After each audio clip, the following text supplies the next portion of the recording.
दोस्तों नमस्कार। आज मैं फिर से आपकी सेवा में हाजिर हुआ हूं और आज हम एक बहुत ही महत्वपूर्ण सुप्रीम कोर्ट का केस है जिसकी हम बात करेंगे। और इस केस का टाइटल है Ashish Dave versus the state of Rajasthan and others और SLP क्रिमिनल नंबर 19369/2025।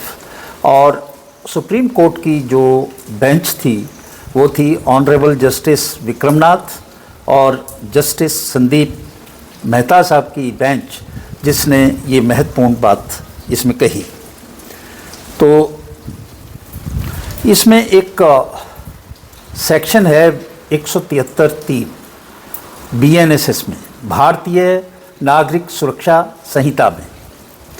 इस सेक्शन में, ये सेक्शन पहले CRPC में नहीं था। इस सेक्शन में प्रिलिमिनरी इंक्वायरी का प्रोविज़न है, यानी कि FIR दर्ज करने से पहले पुलिस इंक्वायरी कर सकती है, एक प्रिलिमिनरी इंक्वायरी कर सकती है, पर उसमें कुछ शर्तें हैं। वो शर्तें ये है, एक तो केवल उन्हीं केसों में पुलिस इंक्वायरी कर सकती है जिसमें सज़ा का प्रावधान 3 साल से लेके और 7 साल के बीच में हो। दूसरा, 14 दिन के अंदर अंदर वो इंक्वायरी उसको डिसाइड करनी पड़ेगी। और ये सब करने के लिए कम से कम DYSP रैंक के जो अधिकारी हैं उनसे अनुमति उस पुलिस अधिकारी को लेनी होगी। तो इसमें आपने बहुत सारी जगह सुना होगा कि भाई ये इंक्वायरी जो है इसकी ज़रूरत क्या है, तुरंत जो है FIR दर्ज कर लें। पर ये जो सेक्शन डाला गया, ये इसका एक मकसद था। मकसद ये था कि कई जो है झूठी या बिना कोई ऑफेंस जिनका इंग्रेडिएंट पूरे नहीं होते, कॉग्निजिबल ऑफेंस के, वो लोग कुछ लिख के दे जाते हैं। तो हर चीज़ के ऊपर FIR दर्ज नहीं होनी चाहिए, क्योंकि FIR दर्ज होने से जिसके खिलाफ होती है वो प्रताड़ित होता है। तो पुलिस को भी उससे पहले जांच करने की आवश्यकता है कि कोई इसी तरह के झूठे केस जो है वो उन पे FIR ना हो। तो इसमें पुलिस ने ज़रूरत से ज़्यादा तेज़ी दिखाई और उसने जो सेक्शन था 173(3) BNSS, उसमें प्रिलिमिनरी इंक्वायरी नहीं की। इसमें सवाल था कि पुलिस ने प्रिलिमिनरी इंक्वायरी क्यों नहीं की और शिकायत मिलते ही FIR क्यों दर्ज की। ये इसका बेसिक क्वेश्चन था। अब इसमें हम थोड़ा सा डिटेल में आगे चलते हैं कि ये जो केस था, इस केस में क्या हुआ था कि जो एपेलेंट है वो एक चैनल पर चैनल हेड था, पूरे चैनल का हेड था। और जब उसने नौकरी छोड़ के उस चैनल की और दूसरे चैनल पे या कुछ और काम करने की सोची, तो जो चैनल के मालिक थे उन्होंने अनाप शनाप लिखकर उसके खिलाफ तुरंत फुरत FIR दर्ज करा दी। अब देखिए, पुलिस की हिम्मत नहीं थी कि चैनल जो मीडिया है उसकी बात को टाले। उन्होंने कोई प्रिलिमिनरी इंक्वायरी नहीं की और फटाफट FIR दर्ज कर दी। तो इसके बाद, जबकि अगर आप उस FIR को देखें, जैसा कि सुप्रीम कोर्ट ने भी कहा, उस FIR में कुछ भी स्पेसिफिक एलिगेशन नहीं है।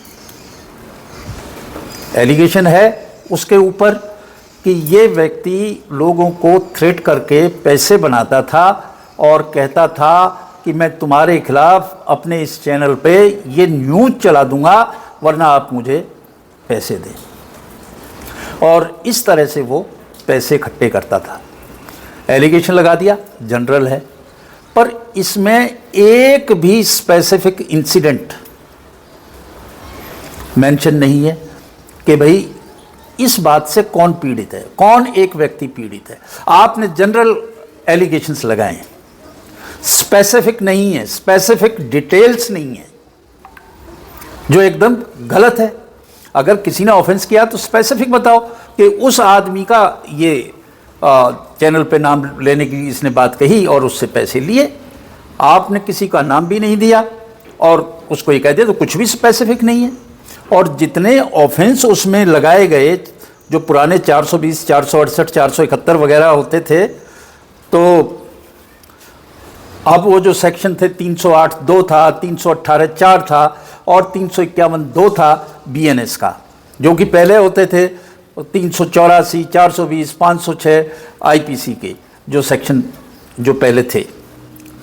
तो इसमें सबसे महत्वपूर्ण बात ये है कि भाई जो इंग्रेडिएंट्स हैं, सच क्या है गलत क्या है, पर एफआईआर जो कंप्लेंट दी है उसमें उस ऑफेंस के जो घटक हैं वो तो होने चाहिए, वो ही नहीं है।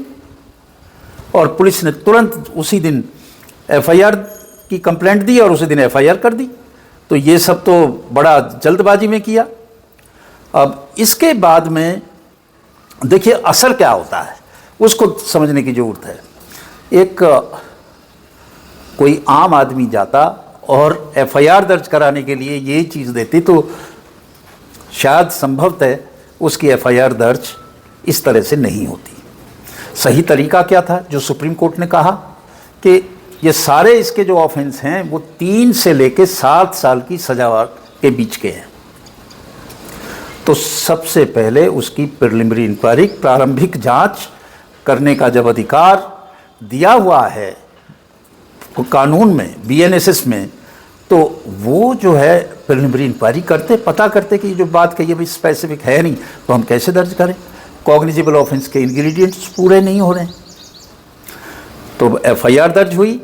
उसके बाद में उस एफआईआर को रद्द करने के लिए, अर्थात क्वैश करने के लिए, जब ये व्यक्ति जो एक चैनल का हेड था उन मीडिया हाउस के खिलाफ हाई कोर्ट में गया, तो हाई कोर्ट से भी कोई रिलीफ नहीं मिली और उसकी जो एफआईआर थी उसको क्वैश नहीं किया।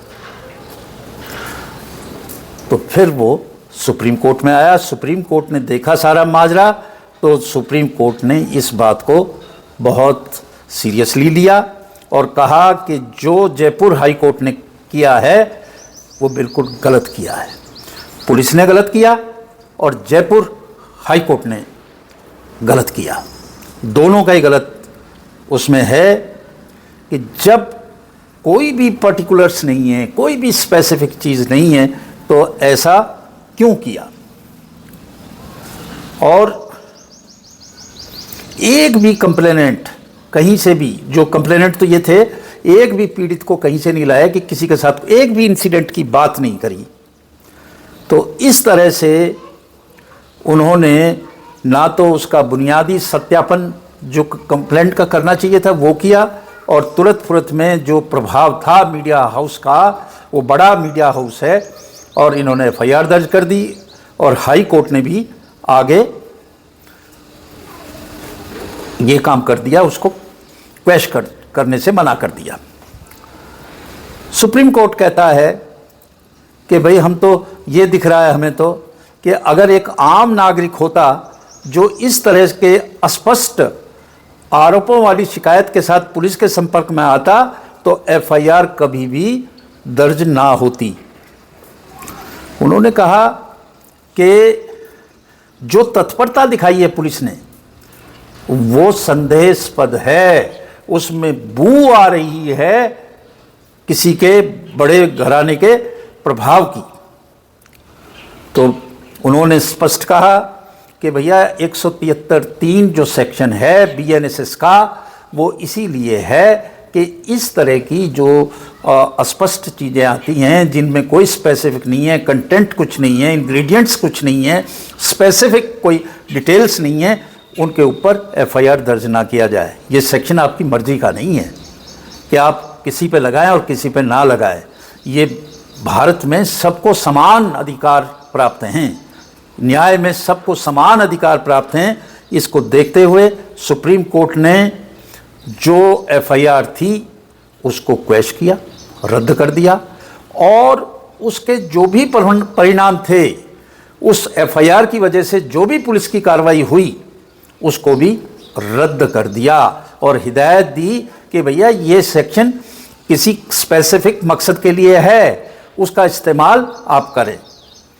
तो अच्छा ऑब्जर्वेशन इस बात पे कि प्रिलिमिनरी इंक्वायरी भी ज़रूरी है और पुलिस की मर्जी नहीं है किसी की करें किसी की ना करें। इस बात पे आज इन्हीं शब्दों के साथ मैं आपसे विदा लेता हूं और फिर मिलेंगे नए विषय के साथ। आज बस इतना ही।